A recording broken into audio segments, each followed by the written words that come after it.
Oh, welcome to Tyler's Talk, ladies and gentlemen. Today is May the 3rd. Yes, it is. 2025. We're going to be talking about WWE Smackdown. Before we get to that, ladies and gentlemen, we're here in that same time of the year where WWE releases superstars.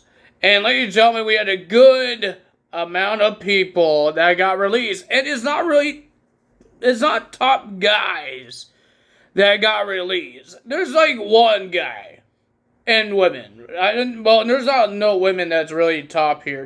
We got some main rosters and we got some NXTs that got, and we heard that some people that's in the office got released as well. I don't know who they are, but I do know the wrestlers. They kind of ruined some tag teams and factions, but maybe they could make more tag teams and push the other partner that did not get released and push them and maybe win the Women's Intercontinental title or the Women's World title or WWE Women's Championship if they go to SmackDown. So, ladies and gentlemen, this is the list we have. We have Braun Strowman, the second time. Is this his second time? Yeah, it is his second time getting released from WWE. I don't think, if they kept him, I don't think he's going to do more. He had this great rivalry between him and Jacob Fatu. What else he's going to do? I don't think they're going to put a title on the guy. So, I can see why they got rid of Braun Strowman, because he's not going to do much after the rivalry between him and Jacob Fatu.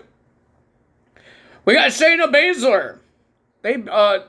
There's only one member of the Pure Fusion Collective that's still in the WWE, and that's Zoe Stark.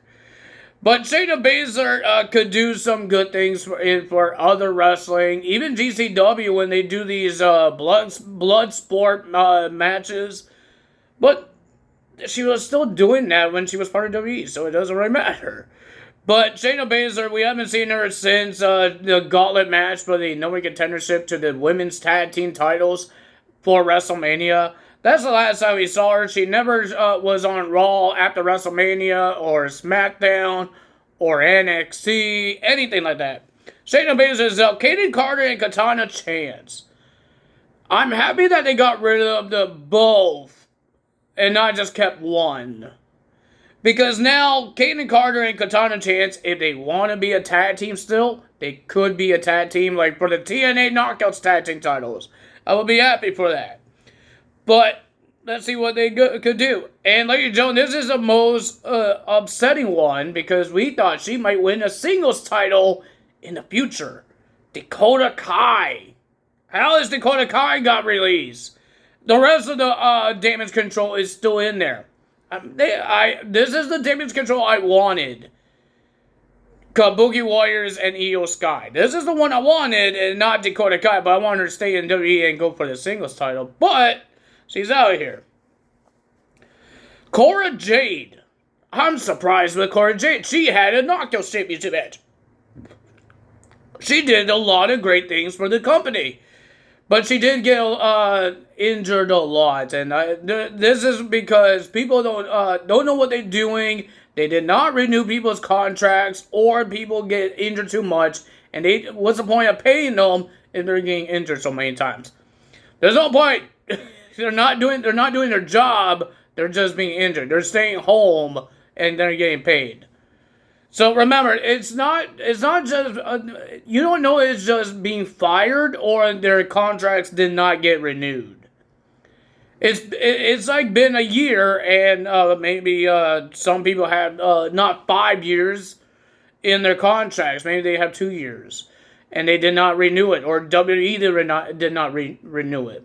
So we don't know what's happening here. We have Metaphor Dragon Jackson. I'm surprised. I guess this is why they broke up.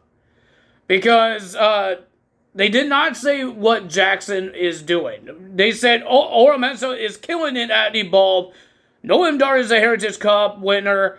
Lash Legend is doing great things as a singles wrestler, but they didn't say anything about Jackson.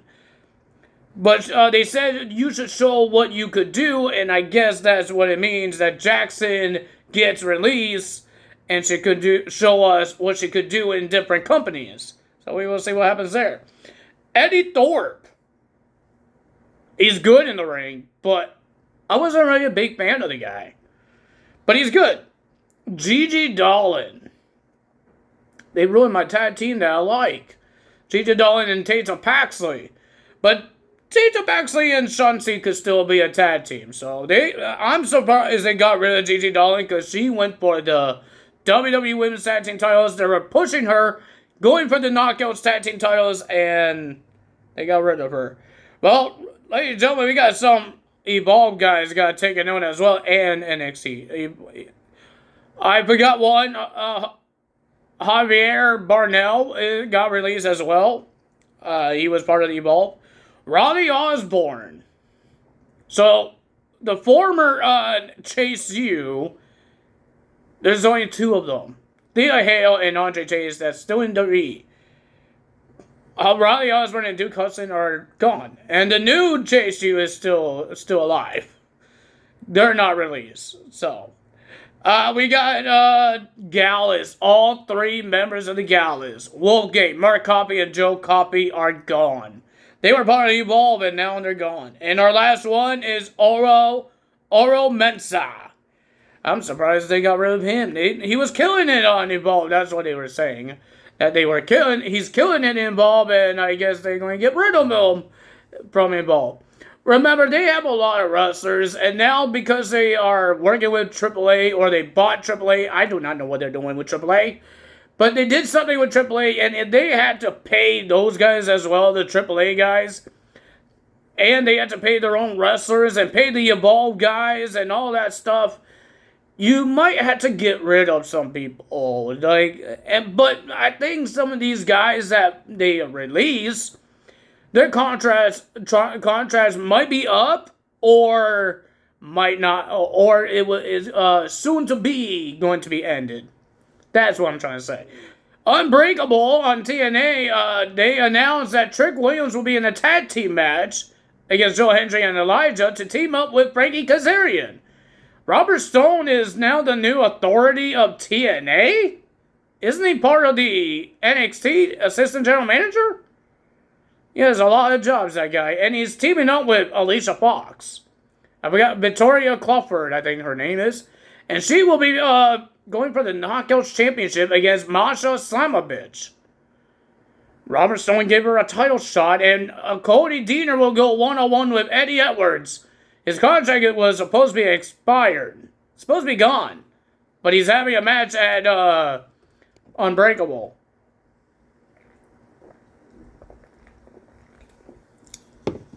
Ooh. That's cold. His contract expired on May 1st and is May 3rd, and he is still having a match. Did they re-sign him? I have no idea. But, ladies and gentlemen, that's the releases that I saw. I think people are saying that the last 2 days, May 1st and May 2nd, is the days that they were doing these cuts. So I think it might be done now. And people are saying that Jeff Cobb will be making his debut somewhere in the main roster, and sometime soon. And I believe Hikuleo is supposed to make his debut in May or June. So NXT will still have a lot of people. And remember, they could still hire new guys. Like, seriously. And these AAA guys could show up, and they have TNA. So there's more wrestlers showing up in here. And maybe there's some people that in TNA, their contracts are almost up as well. And WWE's looking at them, like Joe Hendry. Who else has always been there? Joe Hendry is always the one that always be in NXT. He's been there more times than any other wrestler from TNA. Jordan Grace, but now Jordan Grace is part of WWE, so she doesn't count. But yeah, Joe Hendry is the only guy that's been there more times than any other TNA wrestler. Rosemary has did a couple of times as well, but not more than Joe Hendry. So I don't know. But ladies and gentlemen, we got Friday Night Smackdown. Almost end the video. But we got Friday Night Smackdown to talk about. We got Randy Orton has some things to say about John Cena. He didn't say much. He said a whole bunch of things and how he changed and all that stuff. And he's going to beat him at Backlash in his hometown. That's that. Ladies and gentlemen, we got a whole bunch of great matches, and we heard some matches for Backlash that will happen. We have a no-win contendership to the WWE Women's Championship. We got Nia Jax has something to say. She got interrupted by Tiffany Stratton and Jade Cargill and Naomi, and then it turned into a brawl, and then has a tag team match in our main event between Jade Cargill teaming up with Tiffany Stratton to versus Naomi and Nia Jax. And Jade Cargill told Tiffany Stratton, next week I have Nia Jax in a no-win contendership for the Women's Championship. I guess it's for Backlash. And I will tell you guys more about the United States title as well, because the United States title will be on the line in Backlash as well. Well, first match of the evening, we got Damian Priest versus LA Knight. But we had a segment before that. We have LA Knight has some things to say. Damian Priest was having problems with Jacob Fatu in backstage, and then LA Knight just walked past them, and then he has some things to say to talk trash about Damian Priest, and he wants his United States Championship back. Damian Priest came out, and they were bickering at each other, arguing at each other, because LA Knight got screwed out of his championship opportunity. And now Drew McIntyre is the new no contender. And then Damian Priest says, we're supposed to have a match later, right? Let's do it now. So they had a great match. It was pretty decent. But nobody won the match. Because of Solo Sikoa attacking Damian Priest, attacking LA Knight. And then Damian Priest and LA Knight, because of the numbers, attacking Solo. And then Jacob Fatu came out and started attacking LA Knight and Damian Priest.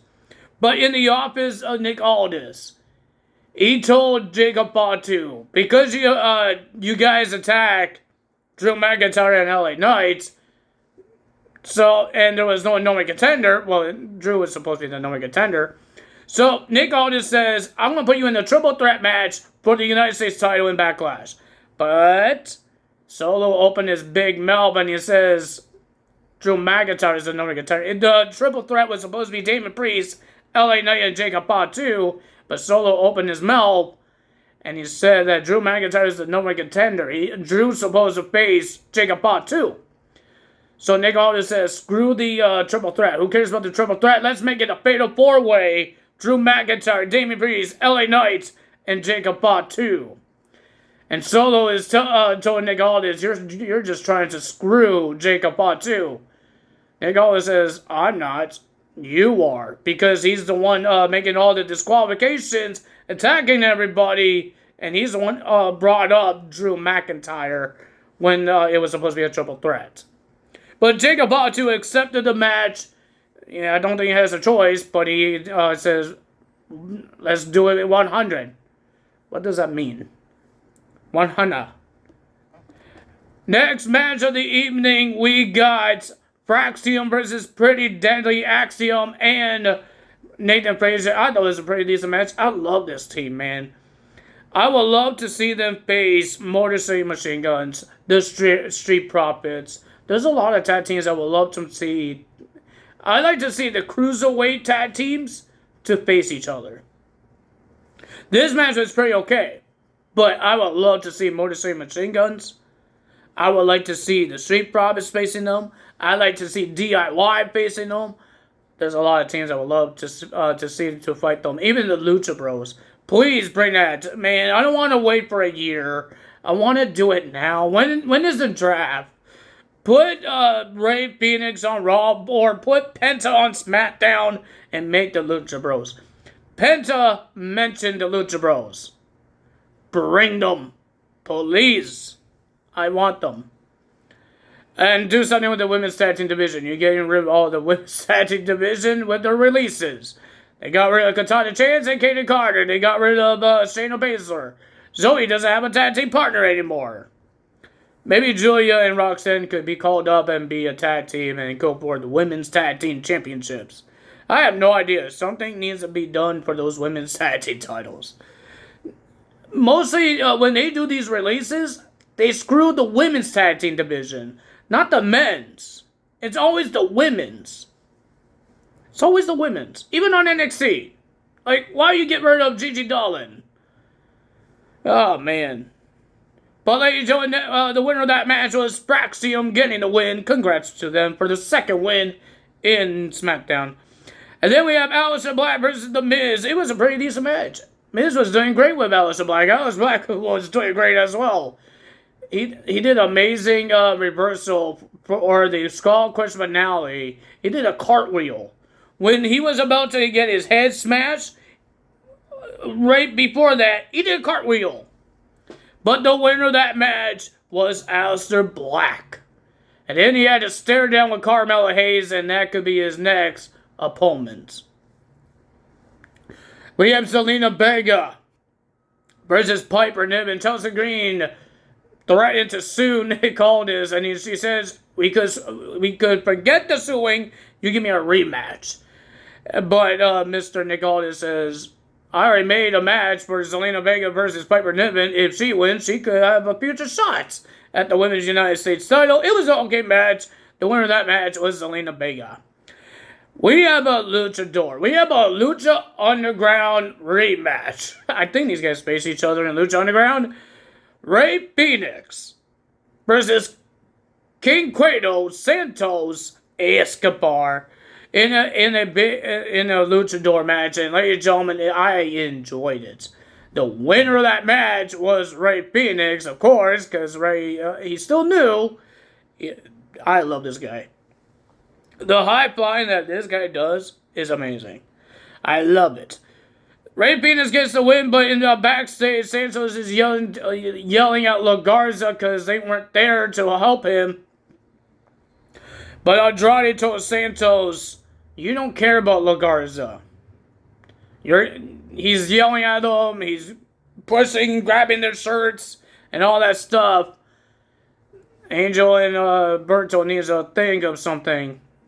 Get rid of Santos and maybe join Andrade or go by themselves. We don't know. Santos got upset and he left and he called for his guys, but Berto was still thinking. He looked at Andrade, he was thinking about it, but Santos told him, let's go. Pulled him away. Our main event, we have Jade Cargill and Tiffany Stratton versus Naomi and Nia Jax. It was a pretty decent tag team match, but the winner of that match was Jade Cargill and Tiffany Stratton. It was pretty decent. Nia Jax squashed both, I think it was Tiffany Stratton and Naomi. And then after the match, Jade Cargill was about to hand over the title to Tiffany Stratton, but she wouldn't let go. So it was a little tug of war until Naomi attacked both Tiffany Stratton and Jade Cargill and holds the championship up. And that's the end of that on Friday Night SmackDown. If there's going to be more releases, people are just saying it's May 1st and 2nd. They're doing these cuts. So if there is more, I would tell you guys about it. But right now, I don't have any more. Those are the guys I know. They did main roster. They did the Office people. They did main roster. And then they did NXT guys. And I don't think NXT, it's not really hard for NXT because NXT could get Evolve guys, could join NXT anytime when they want to get called up to NXT. We could see Kyle Ray coming to NXT. We could see Swipe Right coming to NXT. If you guys don't know who that is Frat Party people. But we have some good Evolve guys. I watched a couple episodes. And they have Timothy Thatcher on there. They're going to bring some more, I hope. They're going to bring an Evolve Championship. Stevie Turner has a big announcement next week. So let's see what happens. That's all me today. If you guys enjoyed this video, hit the like button, leave a comment below, hit the subscribe button, hit that notification bell. And I will see you guys tomorrow, Tuesday, for Monday Night Raw results. Because we have Backlash next weekend. I do not know when it is on Under Siege. I think I called Under Siege Unbreakable, didn't I? When I was doing the matches. It's Under Siege. That's what it was. Not Unbreakable, it's Under Siege. That's the pay-per-view called, not Unbreakable. But that's all for today. See you guys Tuesday on Monday Night Raw results. Bye!